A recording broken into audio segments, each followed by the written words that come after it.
Good evening. I'd like to welcome you to our first concert in the 2021-22 season, our 61st. My name is Judy Gargaro, and I'm the president of the board of directors of the Etobicoke Philharmonic Orchestra. I would like to begin by acknowledging that we live and work on the traditional territories of many Indigenous nations across Turtle Island.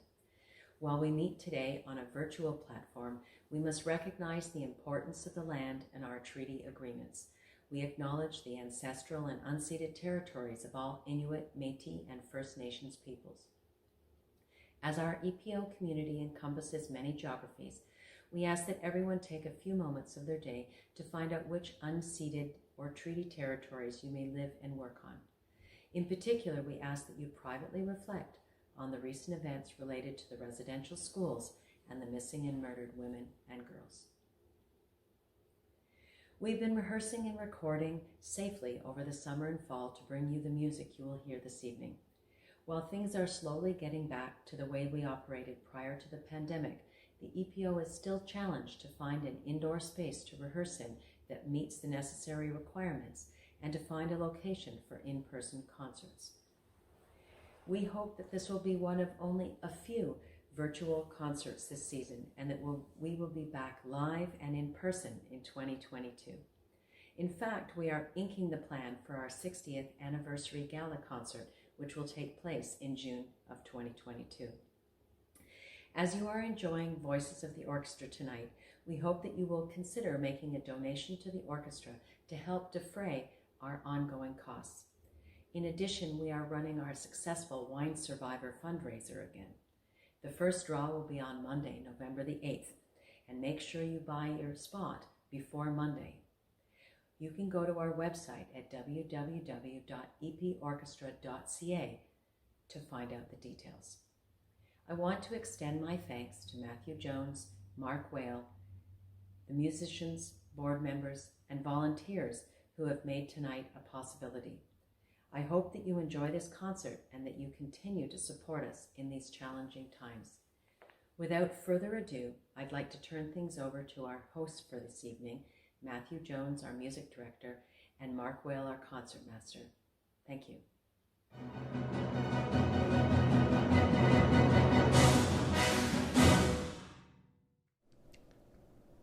Thank you very much, Judy. Thank you, Judy. Here we are.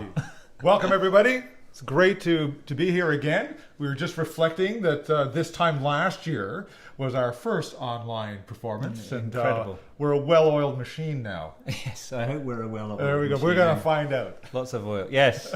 Okay, well, so this evening, this is what's really going to happen. We're making the Schubert's Unfinished. This is great. I can actually see when my bow tie goes crooked. We're making Schubert's Unfinished Symphony our focus, and we're going to use that to look at the voices of the orchestra in terms of color, timbre, texture, and how Schubert creates those different colors. But we'll be kind of bouncing around a bit, right? So particularly at the beginning with a couple of other pieces. But I thought what we'd do is we'd start off by listening to the opening of the Schubert, and maybe you can sort of tell us a bit of what kind of colors we're hearing. Absolutely, yeah? Sure.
So, wow. What an incredible opening to a symphony. I mean, don't you just want to hear the rest of it? I do want to hear the rest of it. Wow. I mean, we are even discussing, what is the theme of this symphony? Is it that misty, dark color of the cello that entered, the cello and the bass? Is it the melody when the oboe and the clarinet come in? It's so mysterious, all of it, that it's very compelling listening. It is, and then the sea of kind of violins and violas that come in, that give it the energy, and then the woodwind over the top. Anxiety. Yeah. Is the kind of energy. Maybe we should start by with the strings, given that it starts with the cello, absolutely, and the violins and the violas. And it's interesting, Matthew, because I kind of I kind of thought that the violin family, or the string family, sort of the modern stringed instruments, emerged from the viol family, but it turns out that the viols. Do you like that little technical bit? Yeah. The viols, which is the one on, I guess, the left, I hope, and the cello is on the right.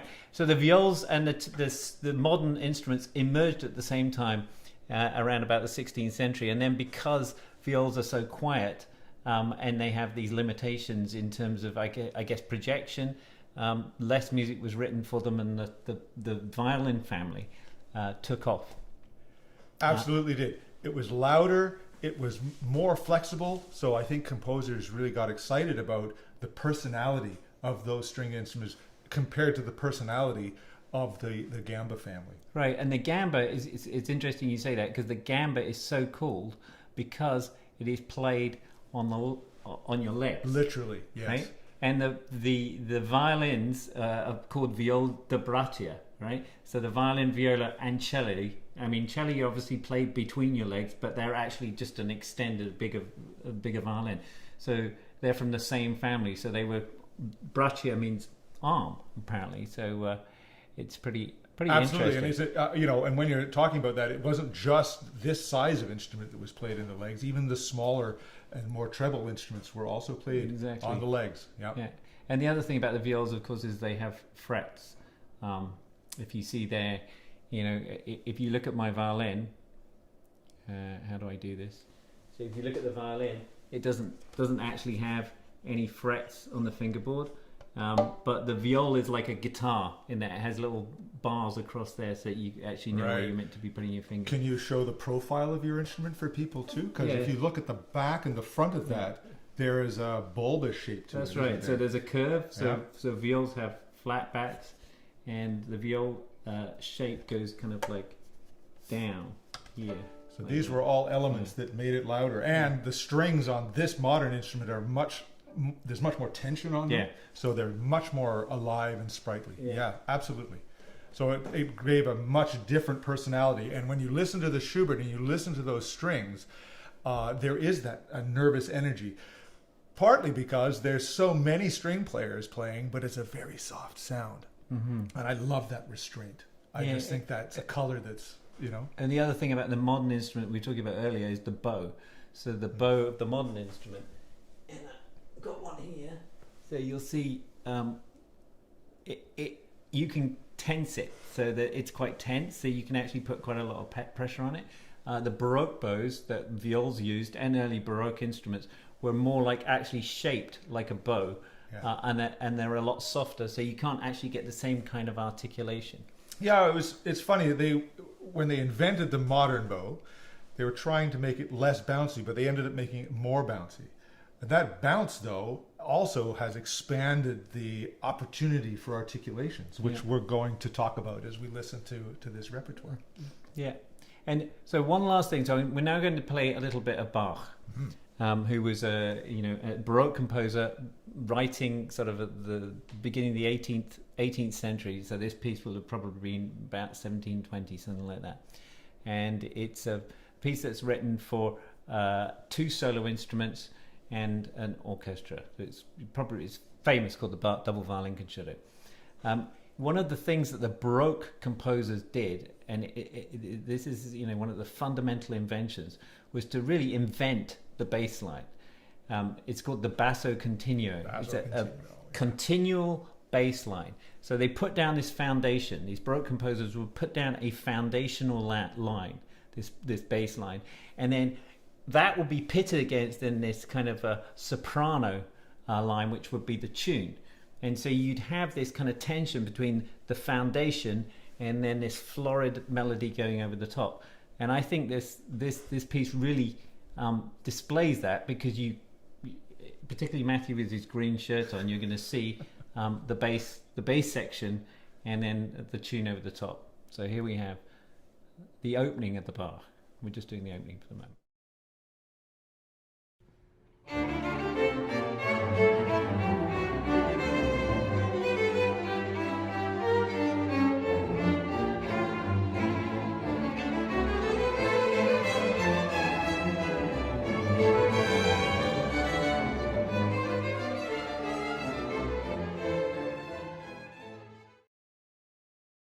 So there you have bass and soprano, and in the middle, basically maybe the part's a little less soloistic, but here to tell us about the middle is Christine. My name is Christine Haggarty, and I play the viola, and I'm a very happy member of the Etobicoke Philharmonic. The cello's the bass, the violins have the melody, and the viola's the glue. It tells you whether you're in a major minor key. It's got all the beautiful counter melodies. It makes the harmonies rich. And so it's the, not too high, not too low, just right. And the sound, it's not shiny, it's not boomy, it's just this lush middle kind of a sound. The viola is all about collaborating. It's not about being at the front of the show, the violins and the flutes and the trumpets, the big loud melodies and all of that. We're listening, we're collaborating, we're trying to make it all work together. In its construction, it has the most variety of shape, doesn't it? My viola is asymmetrical. You see on one side, it's kind of missing the pieces. Oh, yeah. It's a very special design intended to be an ergonomic instrument.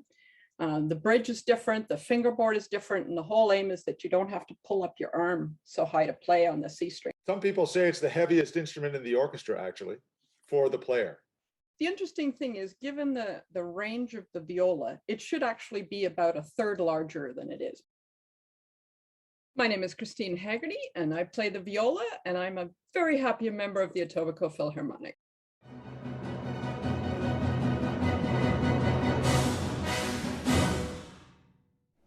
Wonderful. Well done, Christine. Thank you so much. A happy viola player. Absolutely. I love happy viola players. So in terms of the Bach, how does Bach achieve, timbre, texture, whatever it is, interest in his music? Well, for sure. I always think of that basso continuo as commentary and affirmation of what's going on in the violin parts. And it really is a dialogue between, and I guess because of the lower sounds of the cello and the bass, there's a certain stability to it, and then you have your solo voices, the two violins on top, chirping away, as it were, and pontificating on what it is they think about this lovely harmony that's being laid down. And, of course, colored by the inner voices very distinctly. And also, even between the two soloists, if you listen carefully, you can hear differences in how they are approaching virtually the same melody, right? Right, because this is really a bit about articulation. So there's two kind of basic ways that we can use the bow. So the first is called legato, which is smooth. So that's legato. And then this is more marcato or staccato. And so depending on what kind of character you want to present, you're going to use either a legato, which is going to make you feel maybe a little more relaxed, a little more smoochy, probably not with Bach, but or a little bit more lively, which is staccato. So this next clip we're going to play you has the same tune played by our two soloists, but one plays legato and the other plays staccato, and the effect is actually quite wonderful. And the other thing that I think is pointing out, and Matthew pointed out at the beginning, is the kind of difference really between the solo group, which are these two soloists, and the larger group. And again, that texture, that contrast between those two groups is how Bach keeps our interest.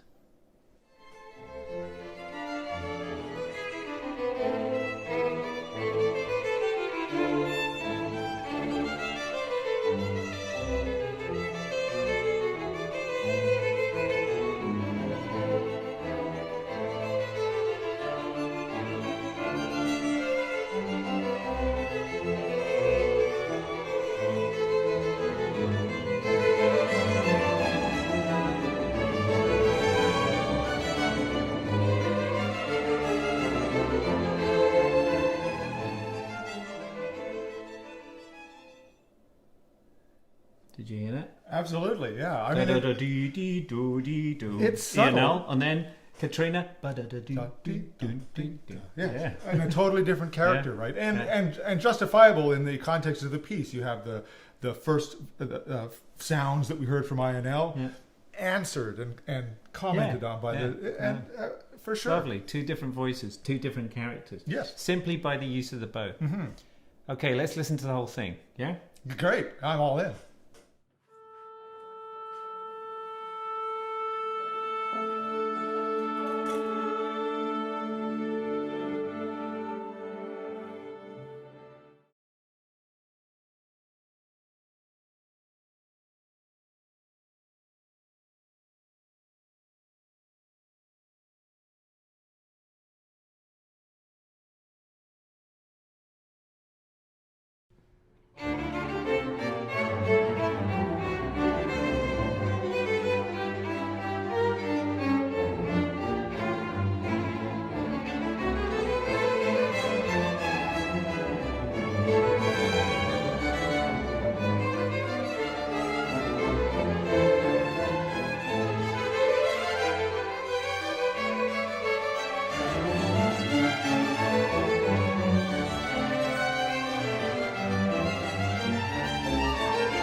Yeah. Absolutely. Did you hear that bass line going the whole way through? I played it. You did play it. You were playing it in your I gotta green say that glory. shirt that shirt was very bright. That was the dress code. It was a bright top. It was. Yes. It was. So the question now is, how now do we understand Schubert's kind of inheriting that tradition, or that kind of like string writing that he gets from Bach? You know, what does he do with it? Well, one thing I would like listeners to appreciate is that when you're listening to the family of the strings, you're really listening to a unit of instruments moving forward together. So it's very complementary of each other. There's not you couldn't say that there was a lot of contrast in timbre between the sounds of those instruments. There is a little bit, of course, between bass and violin. There is, but and there certainly is a difference in personality as you go lower and higher within the ensemble. But it moves as a unit. That's right. So if you were to make a kind of like if you were to look at a wave of what the sound is like, everybody's would look pretty similar. Look pretty similar. Yeah, that's absolutely that's right. interesting. And of course, as we listen to the Schubert Symphony, the string section of the orchestra does operate like that. They are. It's like a C almost. That's That right. beginning bit is almost like a C. But I'd also like to point out that it's interesting because really with Bach, you get the bass line, this basso continuo, that essentially has a harmonic function, right? It's forming the foundation, if you like, of the whole edifice of music. But here at the beginning, Schubert gives whatever we're going to call this opening theme, the introduction, whatever, to the bass, right? And so the cellos get to play this opening theme, and then once the strings come in with their diddle-diddle, then the bass take over their function of the harmonic ground and rhythmic ground with the boom, Right. boom, boom, boom, boom. Which, of course, is part of the compositional trickery about making us feel very sort of uncomfortable in that opening. Right. Because we don't have that traditional bass role. It's Right. being usurped. It's been, yeah, but it's been usurped, but it's kind of, he's using it in two different ways, right? Yeah. It comes back, Yeah, as you say. yeah, Yeah. yeah. Let's listen.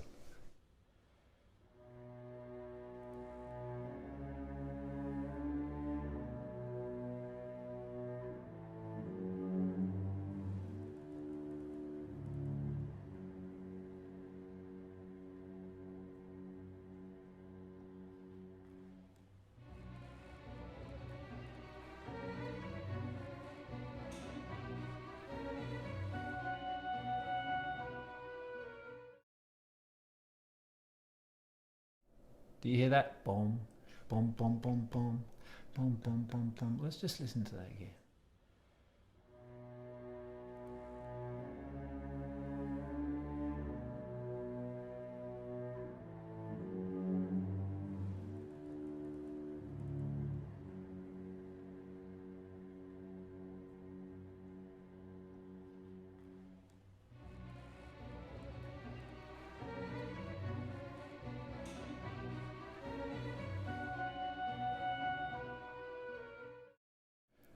So now, It's so wonderfully questioning.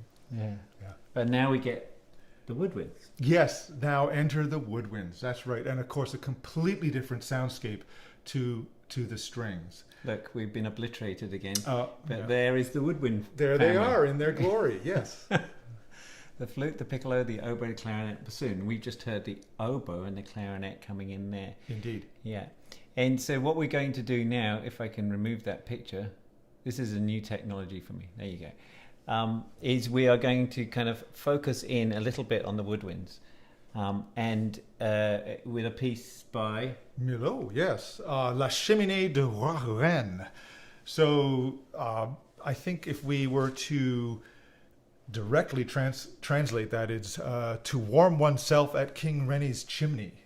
Oh, right, okay. But I think that figuratively it means to bask in the sun. So this is the imagery that's being evoked by this particular piece. Okay, great. And I realised I've missed... I was going to actually play a bit of the Schubert first to actually focus more Oh, well, in. let's do that. Let's do that, yeah. Sure. I kind of got ahead of myself. I'll speak to the director. Asking you, yeah.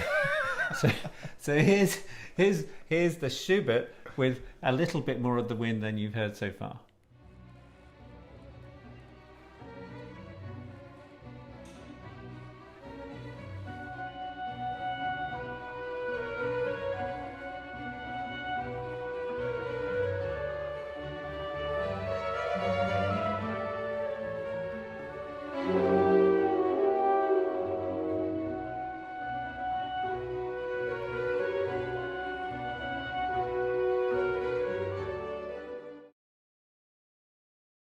So we were hearing what? We were hearing the clarinet. And oboe. And then over the top, Horns. Yeah. horns.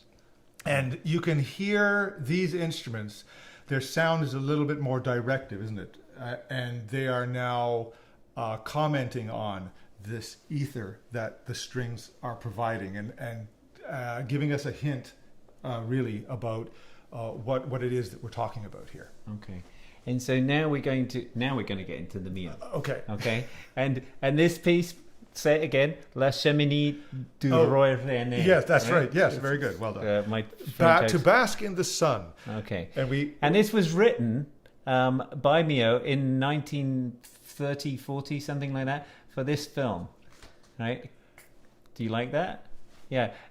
Apparently it's set in a castle, and it takes place over 3 centuries, and it's 3 kind of love stories. Yes. And you're guessing that this particular piece of music was written as kind of the incidental music for the kind of Renaissance. The Renaissance part of it. Yes, I think that's of it. right. That's right. Right. And that was my next picture. So I was talking to Chris Sewerin, Yes. our oboist, about this, and she was pointing out to me a couple of things that were really interesting to me. And one of them is, so in the first movement you're going to hear the flute playing the solo, and it's going to be accompanied by the clarinet. And she was explaining to me that these 2 sounds, the flute and the clarinet, are both kind of very open in terms of their timbre, if you like. And one of the reasons is, and here I can bring up my picture, if you look at their wave patterns, they're very similar. Yeah? They're kind of fairly basic sine waves. Yep. Whereas the oboe, you will notice, is all over the place. Looks like Has much more energy. Looks like my heart rhythm. And it has lots more. So she was saying it's very deliberate that Milhaud uses the clarinet as the arpeggio figure to accompany the wind, because the oboe just wouldn't work because its sound is no, so absolutely, different. sure. Yeah. The oboe is its personality in this case is much brighter, whereas the clarinet is a little bit more subtle and introspective sounding for this particular passage, and it suits it very nicely, so that it's not overpowering, but it is in fact the babbling brook in the background. Right. And the other thing that's interesting about this, so this is a wind quintet you're going to hear. Yeah, so clarinet, oboe, flute, bassoon, that we haven't talked about. Indeed. And horn. Right? And I was understanding that the horn, switches between the brass and the woodwind? It has a bit of an identity crisis, Yeah. It gets invited all over the place, Right. And it's interesting that it's... The wind quintet benefits from the French horn because it's such a round and big sound, full of overtone. Right. So it's very, the shaggy carpet. Whereas wind instruments are typically a little bit more directive and pointy. So it's a good matching. You can see why it's like that. Yeah. So I think I'm not used to listening extensively to wind music, and what I'm finding really fascinating is this idea of fusing these very different sounds. So as Matthew was saying before, right. What's interesting about the strings is, we have different kind of like levels, in terms of violins play high and cellos play low, but essentially the sound is very similar. It's very homogeneous. Whereas with woodwind instruments, each instrument has its own particular character, and so a composer can take this sort of color and mix it with this color to actually produce a new type of sound. So now I've started listening to what happens when you play a horn at the same time as the bassoon, or a horn at the... I don't know whether the horn does play at the same... I'm sure it does. What happens when you mix these sounds? Absolutely. I think I would encourage people to listen to the journey through time with this particular ensemble, and just hear how it's more intricate somehow. There's more layers going on, and there's more personalities involved. Whereas the string is a little bit more homogeneous personality-wise. This is This is 5 individuals having a conversation.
That's beautiful. Yeah, for sure. Absolutely lovely music and beautifully played. Thank you, quintet. Wow. So we were talking about the combination of instruments, and Chris was also telling me that one of the key skills for woodwind players is to learn how to play precisely in unison or in octaves with another member of the woodwind section, whether it's flute and clarinet or whatever it is. So, just tell me what's unusual about the combination at the beginning of the Schubert? Well, when you hear the winds come in, what you are actually hearing is that melange of oboe and clarinet together. So Schubert is creating a new sound by combining those two sounds together, which is a really good example of how the wind section functions within the symphony and how composers use those sounds and the personality of those mixes to punctuate the story of the soundscape. Okay, so let's just have a quick listen to that.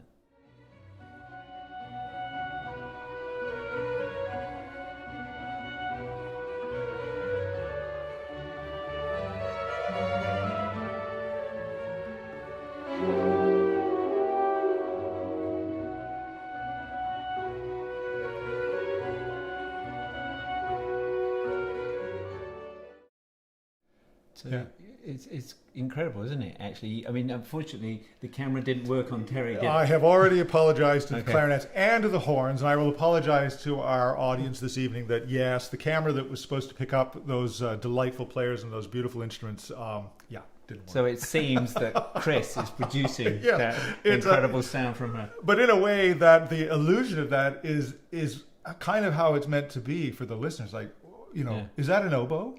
Is that a clarinet? And that's those are the. I don't know. It just adds to the mystery of it is. Let's just hear it again.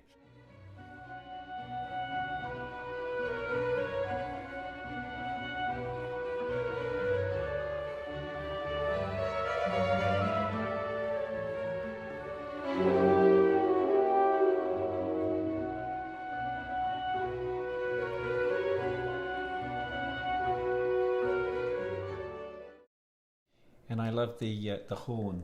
Yes, interjecting and just at the end there, you hear the bassoons come in and complement the horn and answer them. And horn and bassoon are often paired. Right. Anyway, really Schubert is just stunning at almost at restraint, right? So he doesn't just throw anything at it. He knows exactly what kind of color he needs. And we're going to see now how he uses the trumpets and the timpani at exactly the right moment, the culmination of this first section.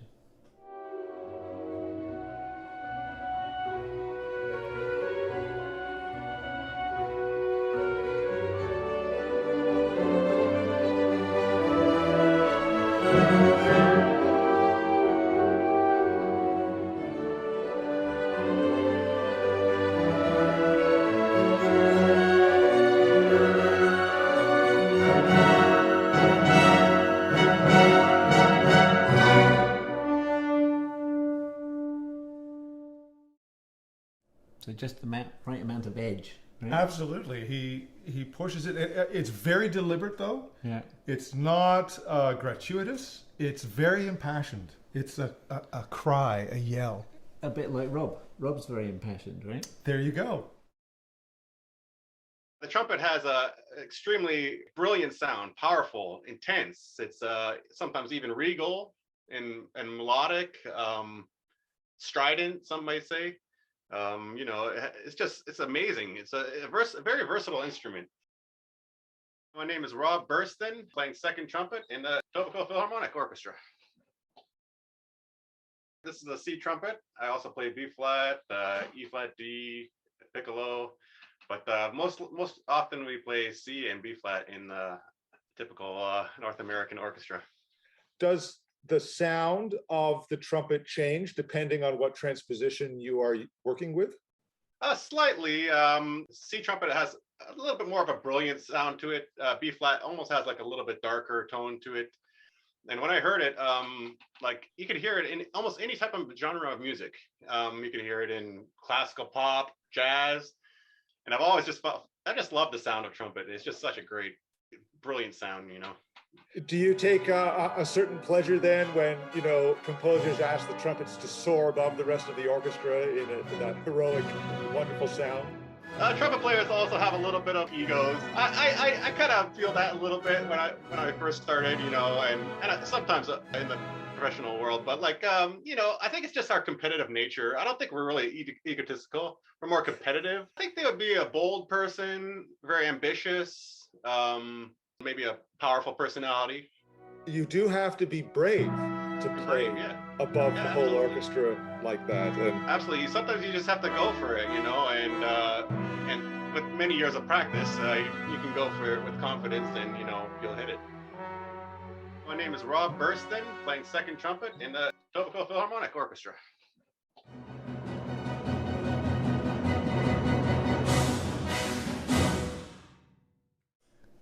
Do you think violins have powerful personalities as well? I think we all do up there on the stage, my friend. I think we all do. But I really enjoyed speaking with Rob about that. And impassioned.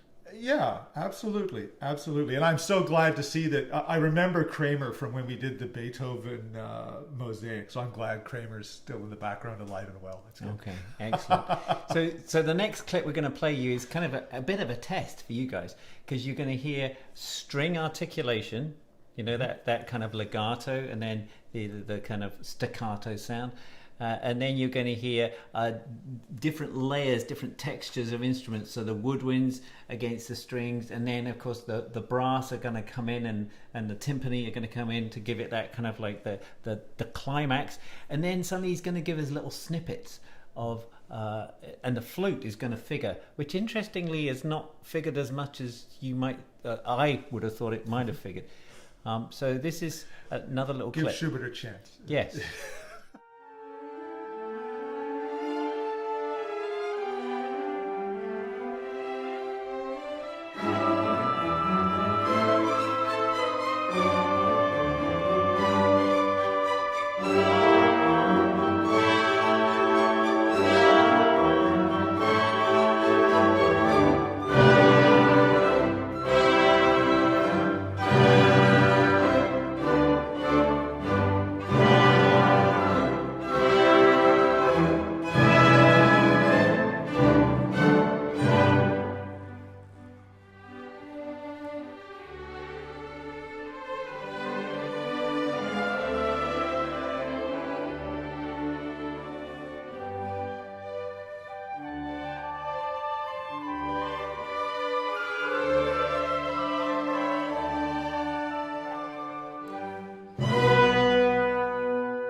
So did you get all that?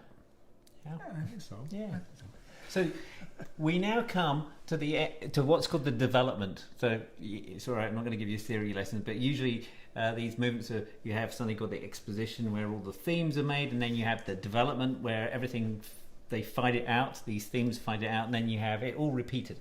So now we come to the development, and he begins the development with what?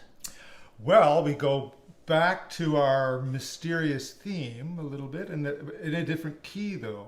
So that's one, the registration has changed, which does change the color and does change the personality. So you've got the same theme, but now in a different key, a different register.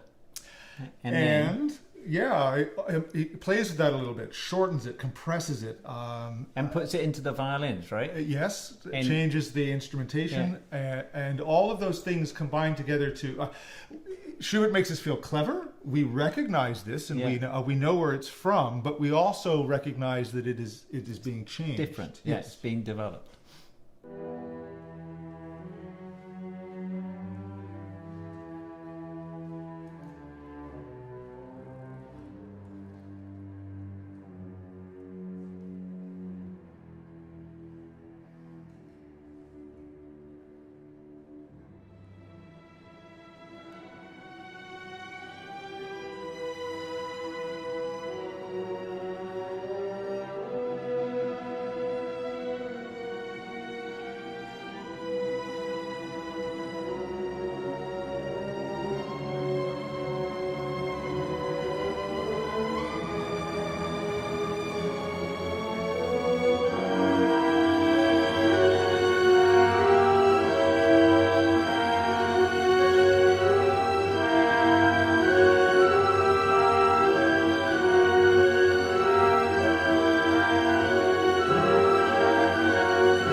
That was weird. Wow. That's strange.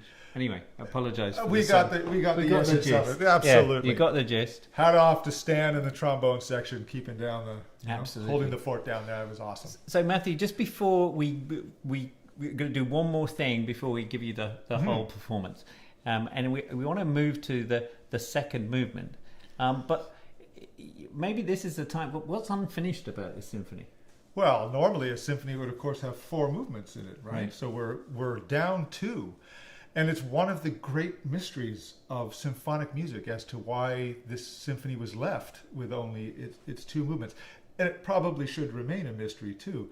But what is even more tragic is how we nearly did not know about this fantastic piece of music that actually stands now in the discography of Schubert, if you will, as one of the great accomplishments of his writing. So, he never heard it in his life. It performed something like 47 years afterwards, and a real interesting. I always story. remember an advert in England, and it was back in the time when they made references to kind of classical pieces of music, and the advert was for Cronenberg, and they have a group of young men coming along.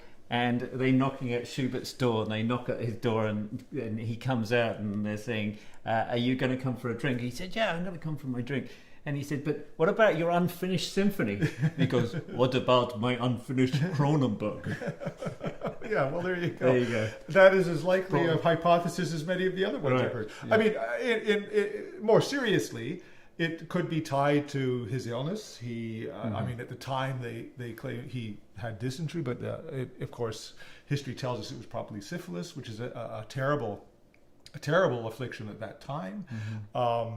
It could be just as simply that he moved on. There's the 10 bars of the tantalizing scherzo that exist that were orchestrated by Schubert, in fact. So he did think about it. But then there's also the fact that these 2 movements that we're enjoying tonight are both in 3 time. And then the next movement, the scherzo or minuet or whatever he had in mind, would have been another 3 again, right? So maybe he was struggling with that aspect of it. Yeah. It's impossible to know, Mark. So I think yes, it is done, ladies and gentlemen. So you're not going to finish it? No. Okay. Right. So we have one more thing to talk about in the last movement, and it has to do with clarinets and oboes again, because they play. That. Could you try again? That was my watch. They play a different role. So here is Mike to tell us a bit about the clarinet. Yay. The clarinet's bipolar. You could be a bird flying through the sky on a joyful day, or you could be mean and ominous. It can be a lot of different sound. My name is Mike Stubbs. I'm the 2nd clarinetist with the Etobicoke Philharmonic. I got this chair about 30 years ago, and I've been playing with this group ever since. I was drawn to the clarinet for multiple reasons. I loved the sound. I thought it was something that I could do. I had done recorder. I knew it would be easy to carry home. So the clarinet it was. It's got versatility. Also, as a young person, it's easy to achieve the sound. Well, the clarinet has some unique sounds. It's got these deep sounds. Or you can get up into this clearer sound where you're listening to a symphony and you get strings have a very distinct sound, and then so all of a sudden this comes in.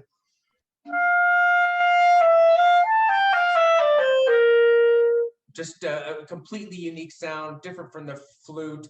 There are other reed instruments such as oboe, bassoon, which also have unique sounds, but the clarinet's voice is unmistakable.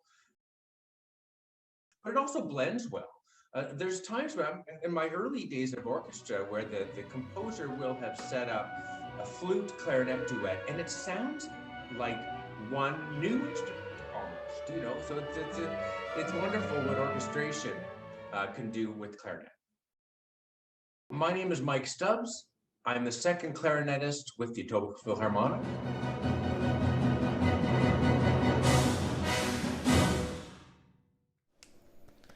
So it's interesting. He referenced again the oboe clarinet sound. Yes, that's right. The union Yeah. of those two sounds and this idea of blending. Because Absolutely. what happens then in the second movement is Schubert separates out those two sounds, and so you have this gorgeous section melody where the oboe hands off to the clarinet, Yes. right? This melody, Yes. and it's also, so in terms of timbre texture, it's interesting. Also, what's going on underneath this kind of these tunes are again quite beautiful, playful, but there's this energy underneath with the strings. The other thing that is worth listening to is the way that Schubert distills the sound down to this single string sound. It's very nerve-wracking to play. It's like suddenly the first violins are left completely by themselves, and you suddenly playing this long note. It's a bit nerve-wracking to conduct, actually, too. How can it be nerve-wracking? Well, because if you're not clear, then your section is going to move together. Right, okay. I know you're absolutely right, though. The Schubert that grows and very deliberately creates these lush soundscapes also collapses them down incredibly succinctly, and it's so emotional. It's delightful.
So Isn't that lovely writing? beautiful. That's absolutely fantastic.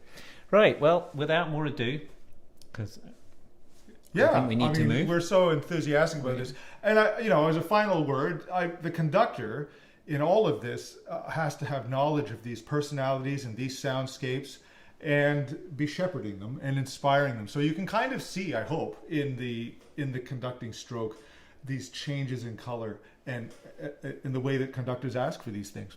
It was an interesting room because, of course, we're socially distanced. The orchestra is, the trumpets and the brass are way at the back of the church, so we were very spread out. So maybe it's a good opportunity to watch because I'm kind of over-conducting. No, you're not over-conducting. I feel quite... You're very inspirational, Matthew. Okay. Okay, here we go. Have fun. Enjoy.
Well done, sir. Beautiful. Yeah, I really enjoyed that. Inspiring. Very inspiring.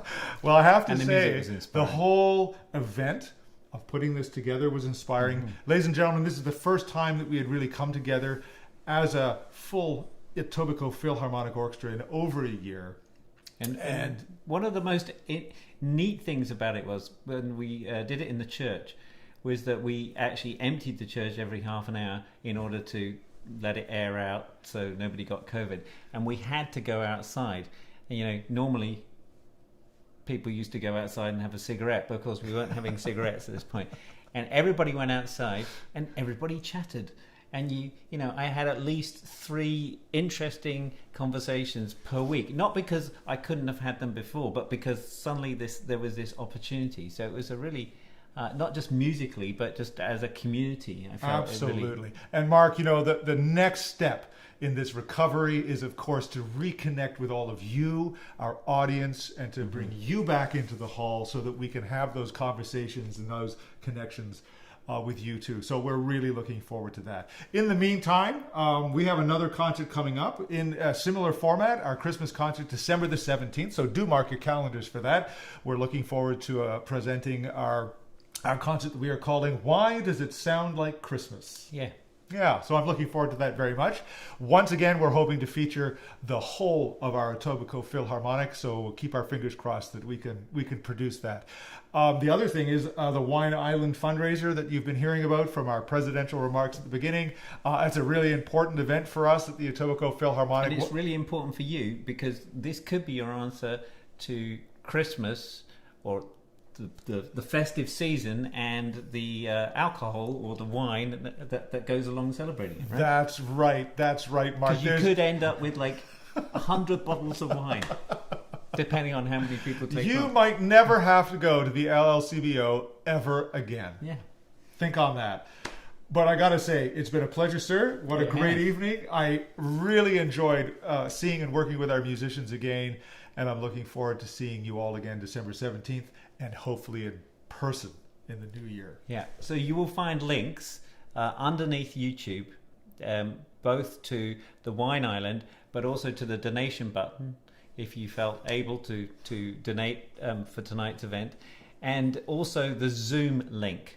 Right, yes. So we are meeting on Zoom, and hopefully Judy's going to host that. So the Zoom link, I think, is also in the original invitation, Eventbrite. But I've found that Eventbrite is quite difficult to locate sometimes. So if you just copy that Zoom link into your browser from YouTube. Just keep clicking until you find us. But we're looking forward to a little post-concert chat as we always do and to connect with you. So we'll see you in the Zoom room. Bye.